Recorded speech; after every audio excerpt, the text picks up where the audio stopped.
अस्सलाम वालेकुम। जैसे कि आप ये तस्वीर देख सकते हैं, ये है मशहूर सिंगर असद अब्बास की। और असद अब्बास का करियर बहुत टॉप पे था। वो बहुत ज़्यादा जिसे कहते हैं काबिल थे, सिंगर थे और बहुत ज़्यादा जल्दी फेमस हो गए थे। काफ़ी जल्दी उन्होंने बहुत कुछ अर्न कर लिया था। उनके पास घर थे, गाड़ियाँ थी और बहुत कुछ था।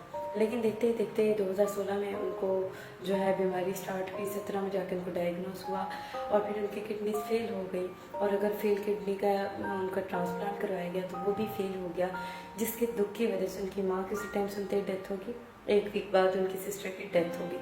उनके जिस भाई ने उनको किडनी दी थी उनका भी बहुत ज़्यादा इशू रहा और वो भी सिंगल किडनी पे आ गए। सब कुछ बिक गया, सब कुछ ख़त्म हो गया। और ये सब जो है मुझे लगता है कि ब्लैक मैजिक की वजह से है।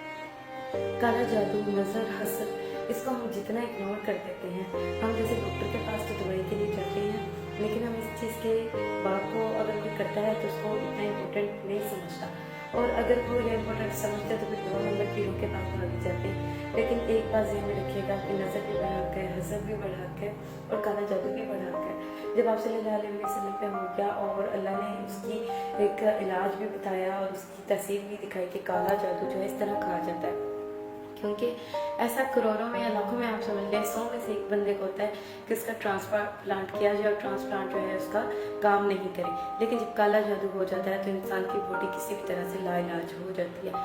उसका जो मर्ज है वो लाइलाज हो गया था। उसने कहा कि मुझे डॉक्टर ने कहा अगर हम आपको कोई भी ऑर्गन लगाएंगे, किसी और का भी ट्रांसप्लांट करेंगे तो आप में वो फिट नहीं होगा, क्योंकि आपकी बॉडी में एक्सेप्टेंस ख़त्म हो गया, आपकी बॉडी एक्सेप्ट नहीं कर सकती। और देखते देखते कैसे वो इतना अच्छा प्यारा खूबसूरत इंसान आंखों के सामने ख़त्म हो गया। बिल्कुल उसके अंदर खून का कतरा नहीं था, उसका रंग सब बदल गया। और ये जो है कहीं ना कहीं काला जादू भी हो सकता है, नज़र भी हो सकती है। इन चीज़ों को इग्नोर नहीं करना चाहिए। आपको पता है हसद कितना बुरा होता है और लोग इस बात में हसद करते हैं, वो सोचते हैं तो डिज़र्व भी नहीं करते, ऐसे क्यों मिल गया। ये नहीं सोचते कि अल्लाह ने उसके लिए यही चुना था और क्या पता वो इसको डिज़र्व करता हो। लेकिन हसद जो होता है वो किसी भी इंसान की ज़िंदगी को यूँ खा जाता है। तो कोशिश करें कि हसद से बचें और अपने ऊपर चारों को सुबह जाते हुए निकलने से पहले, घर से निकलने से पहले सुबह जब खुद को देखें तो खुद ही खुद पे पढ़ के घूमते हैं आयतुल कुर्सी और चारों को अपने गिरद हिसार बनाए, अपने चाहने वालों के गिरद हिसार बनाए।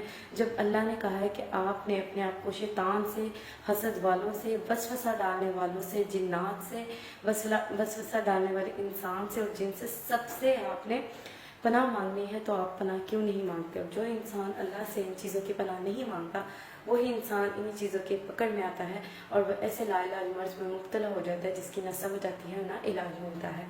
कुल औज़ु बिरब्बिन नास और कुल औज़ु बिरब्बिल फलक बहुत बेहतरीन है। इनको एक बार तर्जुमे के साथ पढ़ें तो आपको समझ आएगी कि जब अल्लाह ने कहा कि चीज़ें हैं और उनसे पनाह मांगना कितना ज़रूरी है, तो हमें भी इन सबसे पनाह मांगनी चाहिए।